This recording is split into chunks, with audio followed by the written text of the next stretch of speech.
Enjoyin lang ang kahirapan, huwag kang panghinaan. Darating at darating din tayo sa ating inaasam.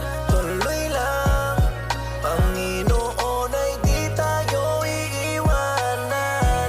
Magtiwala ka lang, di ka niya iiwanan. Basta magtiwala ka lang, di ka niya iiwanan.